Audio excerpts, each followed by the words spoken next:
하겠습니다. 이제 이번 시간 끝으로 해서 정비법 다 끝낼 수 있겠습니다. 정비법 제가 설명 한 개만 딱 보십시오. 그러면요 6문제에서 5개 이상 꼭 여러분들 점수를 얻을 수 있습니다. 설명도 많이 했기 때문에 제가 설명한 부분들 조금 감당되시는 부분만까지 보시고 너무 많은 부분에 대해서는 이제 포기도 좀 하시면서 이렇게 봐야 됩니다. 다 보려고 하시면 안 됩니다, 여러분들. 일단 일정 부분을 좀 포기하면서 제가 설명을 다 한다 할지라도 다 저와 똑같이 이렇게 암기하겠다 하시면 안 되고요. 보시고 너무 감당이 안 된다 하시면요 뭐 지우시면서 이렇게 보십시오. 어차피 저희 시험에서 공부해서 50점만 딱 넘어가면 합격하십니다. 아무 생각 없으니까 공부는 반만 마신다 이렇게 득점 목표를 가지십시오. 자, 이제 마지막 절차입니다. 이제 준공인가와 공사할 곳이 나왔네요. 이제 마지막에 보입니다. 보이고 이제 기타 시행 특례가 좀 뒤에 있는데 이 편에서 한 문제가 또 나옵니다. 자, 팁 한번 보십시오. 자, 하겠습니다. 이제 정비사업의 마지막 절차입니다. 그래서 관리처분계획이 딱 세워지면요, 인가되어지면 사업에 착수합니다. 철거예요. 그래서 사업의 출발은 바로 착수는 바로 관리처분계획입니다. 여기 건물 교환계획이죠. 관리처분계획. 요 관리처분계획이 인가가 딱 되어지면 이제 사업에 착수를 합니다.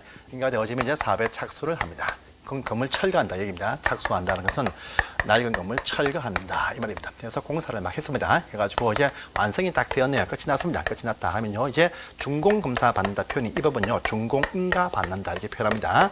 요 인가도 보시면 시장군수가 인가를 하게 되어져 있습니다. 인가고 나서 요 시장군수가 보기에 잘 되었다 싶으면요 요 시장군에서 공사 잘 되었습니다라고 발표해 줍니다. 공사 완료 것입니다. 그러면요 사업은 끝이 난 것입니다. 그래서 건물뿐 아니고 각종 어떤 기반시설 다 갖춰졌다 이 말 되겠습니다. 그러면 이제 건물은 완성이 딱 되었는데 이 건물 완성되어진 그 건물 개별 호수일별로 101호, 102호, 103호, 701호 호수일별로 구분 등기 안 되었습니다. 이걸 하기 위해서 보시면 이렇게 합니다. 대지를 확정 청량을 하고 청량해서 토지 분할을 한다. 즉, 얘기는요, 구분 등기한다. 이 말을 되겠습니다. 하고 나서 이제 뭘 하느냐. 이미 이 관리처분계획을 세울 때 자기 받을 집이 다 호수가 다 나와 있습니다. 그 집으로 소유권 이전해준다. 그래서 구분 등이 딱 되어지면 이제 소유권 당신 그 집으로 이전해준다. 그리고 소유권 이전해준다. 이것을 통지하고 고시를 딱 합니다. 이 고시가 딱 이루어지면 바로 요 고시한 그 다음날 그 새 아파트가 자기 집이 된다. 그래서 그 다음날 되면 소유권이 새 아파트로 전부 다 넘어오게 된다라고 하고요. 또 청산금이 확정되어서 청산이 이제 시작된다. 이렇게 보시면 되겠습니다. 그 다음에 이제 또 지체 없이 깔끔하게 지체 없이 등기도 촉탁을 딱 해준다. 이렇게 딱 나옵니다. 절차입니다. 그래서 지금요, 이걸 보시는데, 자, 보세요. 이제 370페이지입니다. 시장 군수가 아닌 사업신이라는 공사가 완료가 딱 되어지면요, 시장군한테 인가 받는다. 공사 준공 인가를 딱 받습니다. 받고요. 그 다음에 그 밑에 2번입니다. 준공 인가 신청 받은 시군은 검사 실시를 한 다음에 잘 되었다 싶으면 3번입니다. 공사 완료 고시한다. 3번에 딱 이렇게 나와 있습니다. 보시고요. 그 다음에 이제 4번입니다. 4번, 5번 딱 보세요. 근데 실제입니다. 공사하려 고시는요, 모든 주택 건물뿐 아니고 각종 어떤 기반 시설이 다 조성이 되었을 때 인가를 딱 내어줍니다. 근데 실제 보시면 건축물은 완성이 딱 되었는데 기타 시설이 완성이 안 되었다 해도요, 건물 먼저 입주할 수 있습니다. 그래서요, 준공인가 하기 전에 건축물 입주하기끔 입주호가 사용허가를 내어줍니다. 그래서 그 나와있죠? 준공인가 전에 미리 입주호가 다 내어준다. 사용허가 내어준다. 제일 밑에 보시면 5번에 있습니다. 자, 보시고요. 실제 보시면 등기는 안 되어도 살고는 있습니다. 그 사는 집에 등기 내용은 시점이 몇냐? 공사 소유권 이전 고시 했을 때 살고 있는 그 집에 소유권이 넘어온다. 이미 살고 있지만 실제 소유권은요, 소유권 이전 고시한 그 다음날 소유권이 딱 넘어옵니다. 이미 이사 갔지만요, 얘기입니다. 자, 다음 페이지입니다. 기타 사항이 쭉 나오네요. 보시면 다음 페이지에 소유권 이전 딱 보시면 다음 페이지입니다. 3페이지, 8페이지 보세요. 이 준공인가 공사하려 고시가 있으면 대지 청량해서 토지 분할 절차가 친다. 그래서 제일 위에 1번에 딱 나와 있습니다. 나와 있고요. 그 다음에 보시면 이거 하고 난 다음에 이 관리처분계획에 정한 사항을 분양받을 자한테 통지하고 소유권 이전한다. 딱 돼 있죠. 그래서 하고 나서 소유권 이전해준다. 라는 말 딱 나옵니다. 나오는데 그 반갈로 2번입니다. 반갈로 2번. 자, 소유권을 이전코자 할 때 그 내용을 고시하고 나서 이 사실을 보고하면 된다. 딱 돼 있죠. 고시인데 이 고시는요, 해당 사업 시행자가 고시를 한 다음에 이것을 시와 군한테 이것을 보고를 딱 해줍니다. 그죠? 이 고시를 하면 바로 그 다음날 소유권이 딱 넘어옵니다. 보세요. 관로 2번입니다. 관로 2번 딱 보세요. 관로 2번이네요. 이전 효력 딱 보이죠? 분양받을 때한테 소유권 이전을 했을 때는요, 보시면 이전되어집니다. 이전 딱 되어지는데, 그 다음날 소유권 이전 딱 되어지는데, 근데 보세요.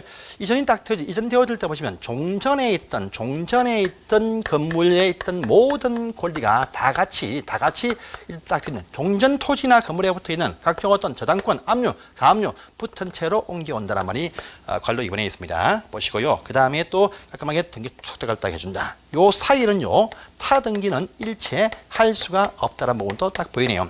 보입니다. 그래서 보셨습니다. 그 다음에 또 이전되고 난 다음에 청산금도 확정이 딱 되어서 청산이 보시면 청산금을 지급하거나 또 금액을 이제 뭡니까 징수하게 되어져 있다고 합니다. 지급하는데 안 받는다. 그럼 공탁을 걸고 책임을 면할 수도 있고요. 또 안 된다면 강제 징수를 관할 신고한테 위탁을 할 수가 있습니다. 있어요. 그 다음에요. 또 보시면 이러한 권리를 이제 5년간 행사를 하지 아니하면 소멸되어서 없어진다. 이것도 등장을 딱 하고 있습니다. 보십시오. 보시고요. 그 다음에 이제 오른편에 관로 4번입니다. 요 청산금에 대해서요, 종전 토지에 붙어 있던 저당권자들이 청산금을 지급하기 전에 이것을 지급하기 전에 압류해가지고 물상대위 행사를 할 수 있다라는 부분도 확인을 하시기 바랍니다. 이렇게 해서 4번 끝이 났다. 이제 4번 끝이 났습니다. 끝이 났어요. 그런데 또 기타 오른편이 3번입니다. 새 3절 보세요. 자, 요 편 또 한 개씩 나옵니다. 나오는데 이건 뭐냐? 우리 이 정비사만의 기타 특례가 쭉 나오고 법이 바뀐 사항도 있습니다. 그래서 이것도 확인하겠습니다. 특례입니다. 특례. 자, 보겠습니다. 이제 요 사업 시행은 끝이 났고요. 요 정비사만의 시행 특례가 쫙 나오는데 요 한 문제가 나옵니다. 한 문제. 그러니까 요 편은요, 보시고 간단히 앉으시면 포기도 됩니다. 한 문제입니다. 근데 어렵진 않습니다. 보세요. 간단합니다. 자, 첫 번째 1번입니다. 여러분 정비사업이 좀 크죠? 큰 사업이면요, 이것을 분할해서 당연히 분할해서 시행할 수도 있습니다. 또요, 정비사업이 연접되어서 시행 중이면 이걸 묶어서 결합해서 사업도 시행할 수 있다. 큰 문제가 없는 그런 식의 문제입니다. 그래서 보시고요. 넘어가십니다. 다음 페이지 가세요. 자, 다음 페이지 2번입니다. 순환 방식의 사업 딱 되어 있네요. 순환 방식. 이것도 시험에 2번 나온 적 있습니다. 자, 규모가 큰 사업일 때 한 번에 동시에 하지 않고 이것이 분할 시행합니다. 분할 시행. 그래서 잘라서 109 먼저 하고 109 뒤에 할 수 있습니다. 이렇게 분할 시행할 때 보시면요, 109에 있는 그 소유자나 세입자분들 갈 곳이 없으니까요, 그 인근에 해당 시와 군 지역 안에 보시면요, 각종 어떤 임대용 주택을 먼저 지어 놓습니다. 요 임대주택에 보시면 먼저 당신들 여기로 이사 갔다가 좀 살다가 완성이 되어지면 다시 일로 이사 오세요. 109가 끝나면 그 다음에 209에 있는 분들이 또 갔다가 오세요. 이렇게 하고 난 다음에 그 다음에 임대로 활용을 딱 이렇게 합니다. 하는데, 근데 문제가 여기에서 주택을 입주할 수 있는 분들이 요 임대용 순환주택에 가보니까 참 마음에 든다 하면 원하면 그 집으로 분양처분도 할 수 있다 말이 나옵니다. 보세요. 그래서 이번에 있죠. 임대주택에 거주하다 보니까 마음에 든다 희망하면 그 집으로 분양처분과 뭔가 거기 임대를 할 수가 있다라는 것도 보입니다. 또 보시고요. 그 다음에 3번은 좀 중요합니다. 큰 3번이네요. 요건 좀 중요한 사항입니다. 임시 수용시설 등 조치가 딱 나옵니다. 해서 어떠한 사업을 할 때는요, 요 철거되는 분들의 거주 안정을 위해서 임시 수용시설 등에 관한 어떤 설치 상응 조치가 필요한 어떤 경우가 있다고 합니다. 해서 모든 사업이 아닙니다. 딴 게 다 싫다면 이게도 외워주세요. 주거 환경 개선 사업, 산동네 사업이죠. 이거 하거나 또는요, 주택 재개발 사업을 할 때만 그러합니다.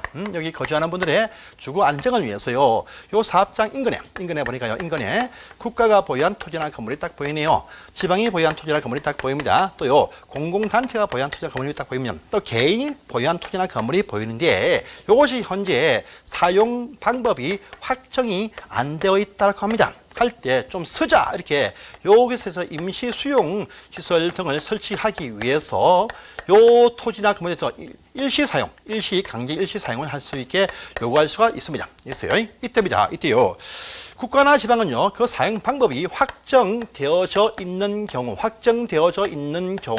외에는 요 요구를 거부할 수도 없고, 또 쓰면요, 공짜로 무상으로 이쪽 부분을 쓸 수가 있더랍니다. 그런데요, 공공이나 개인 단체는요, 이것을 사용 방법이 확정이 안 되어도 거부할 수 있다. 거부하죠. 그러면 거부하면 강제 일시 사용을 해버립니다.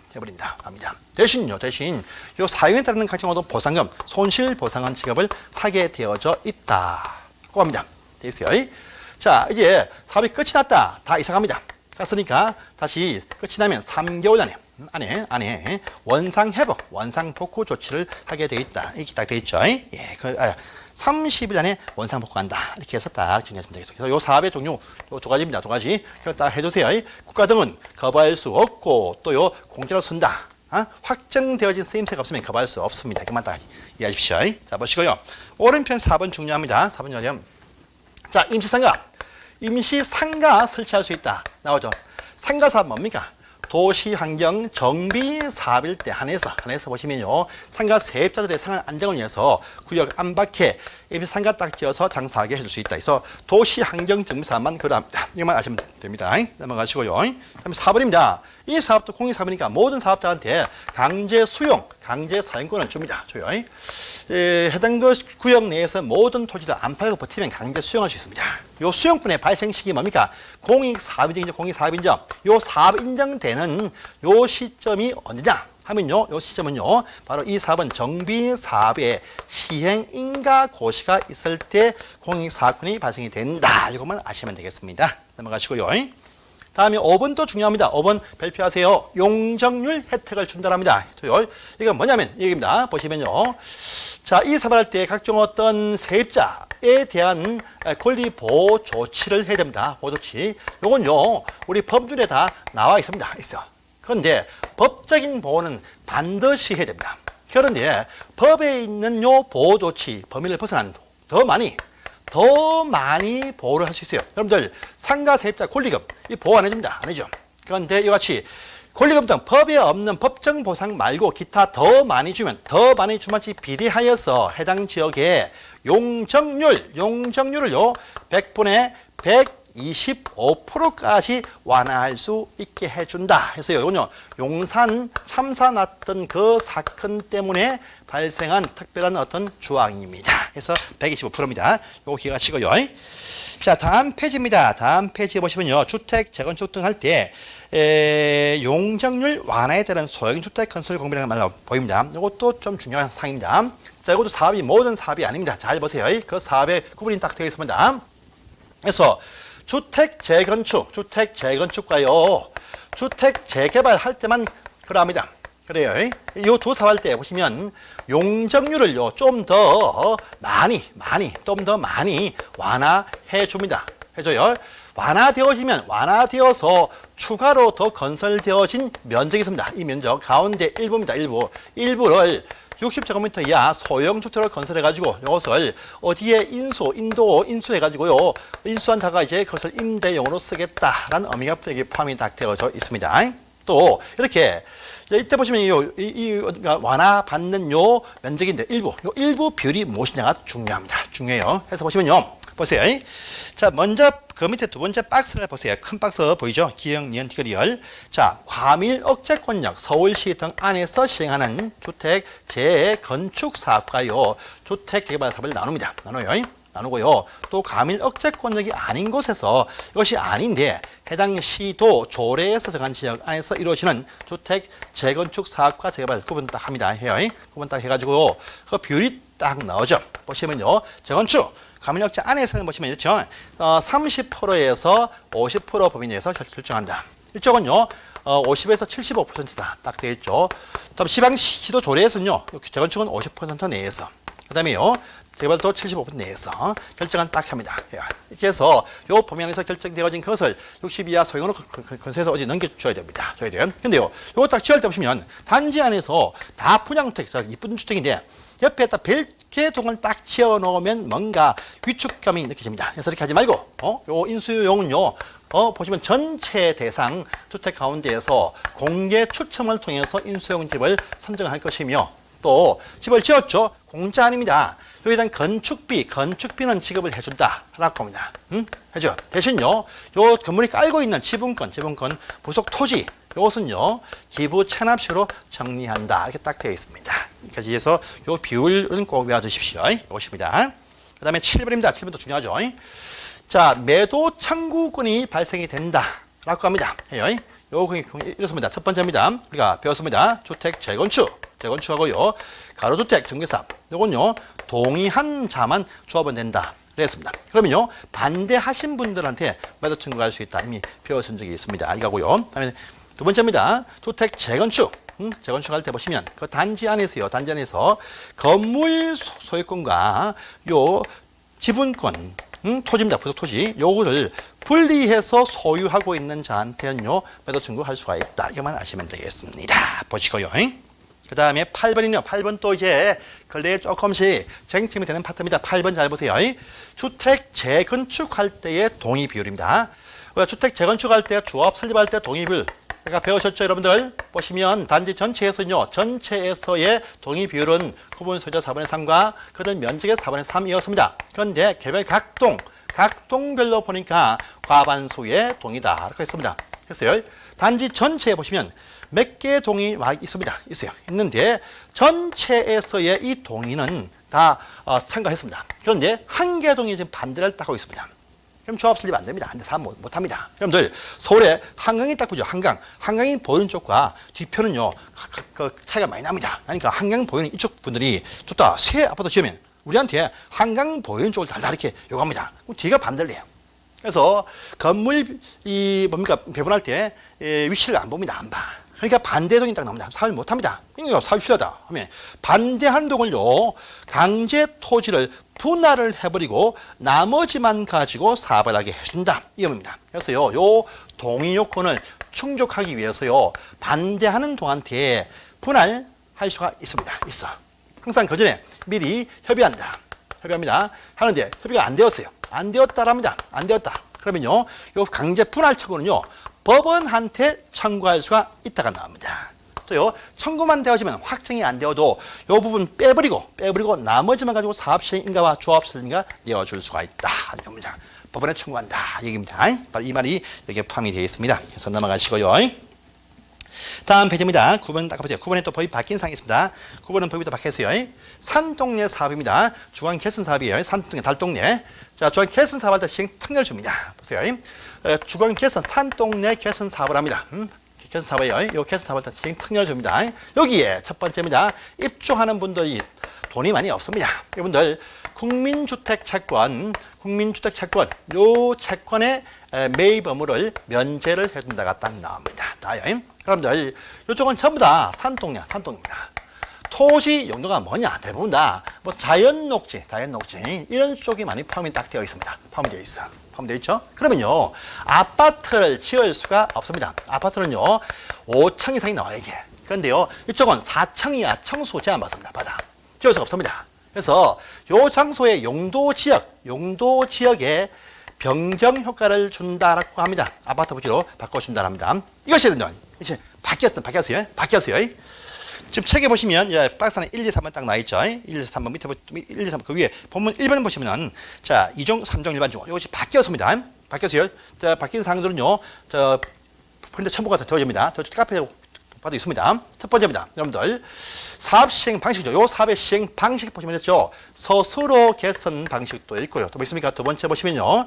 자 수용 방식도 있고요. 또요 보시면 세 번째 수용 방식도 있고요. 또요 환지 방식도 있고 또 뭐 있습니까? 네 번째 관리처분 계획 방식도 있어요. 여기 있어요. 수용과 관리처분 계획 방식으로 하는 단지 일대에는요. 일단은요 제3종 일반주거입니다. 3종 일반주로 바꿔줍니다. 그 다음에요 스스로 환지 방식 1대는요 2종 일반주로 바꿔준다. 이렇게 되어져 있습니다. 되어 있어요. 특기입니다. 임대 어떤 기업형 임대주택으로 건설한다 할 때는요 준주거로 바꾸어준다. 기업형 임대단지는 준주거로 바꿔준다. 그래서 사업시행 방식이 스스로 개량 방식, 환지는요 2종 일반주거죠. 수용과 관리처분 계획은요 3종 일반주거요. 기업형 임대주택 건설 하겠다 준주거죠. 이런 용도적 변경 효과 줍니다. 자, 책 있는 거 바뀌었습니다. 바뀌었어요. 그래서 바뀐 상들을 꼭 확인하십시오. 자, 그 다음에 이제 3번, 4번 얘기입니다. 우리 이 산동네에서 각종 어떤 시설 설치합니다. 시설 할 때 기준이 있는데요. 산동네식은요, 길을 놓기 계속 애매해서 요 기준을 요 산만을 위해서 다르게 정해서 보다 좀 쉽게 하게 해주겠다라는 말도 밑에 나와 있으니까 보시기 바랍니다. 자, 보시고 이제 그 다음에 오른편은 볼 거 없습니다. 넘어가십시오. 탁 넘어가시고요. 한 장을 또 탁 넘어가십니다. 넘어가시면 이게 자, 함량을 넘어가시면 이제 336페이지입니다. 12번을 딱 보세요. 12번. 자, 보시면 또 멋진 게 나옵니다. 여러분들, 요 산동네 주민들 대부분 다 남의 땅에 불법 정거하고요, 정부 땅에 불법 정부에 살고 있습니다. 아무튼 판단집을 지어도요, 남의 집에 땅에 판단집을 지어도 정부 땅에 딱 지어놓으면요, 철거를 잘 못합니다. 못해. 그래서 보십니다. 중앙개선 사업죠. 요 안에 보니까요, 국공유지가 있다. 라고 합니다. 이 땅들 무상으로 사업자한테 줘버린다. 참 멋진 조항이죠.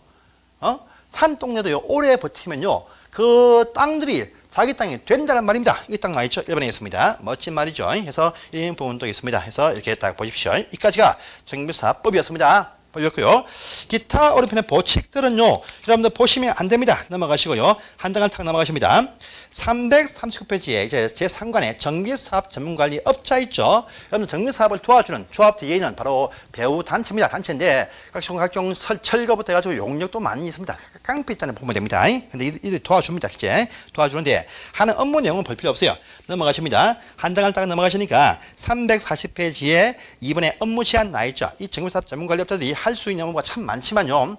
주로 자문 어떤 관리 업무 합니다. 근데 실제 요 사업에 개입하면 안 돼요. 그래서 철거라든지 설계 개입하면 안 됩니다. 근데 다 합니다. 실제 다요. 하지만 보시면 보세요.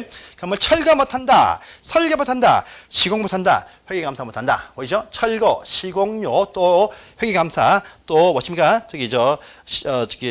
철거, 설계, 시공 감사 못합니다. 근데 또 안전진단도 못해요. 못합니다. 못하는데 감리는 할 수가 있습니다. 그래서요, 감리 빼놓고 철거, 설계, 시공, 감사, 안전진단 업무는 수행하지 못한다. 요 사항을 또 외워주시기 바랍니다. 자, 그 외에 오른편은 이제 필요가 없네요. 한 장 넘어가시고요.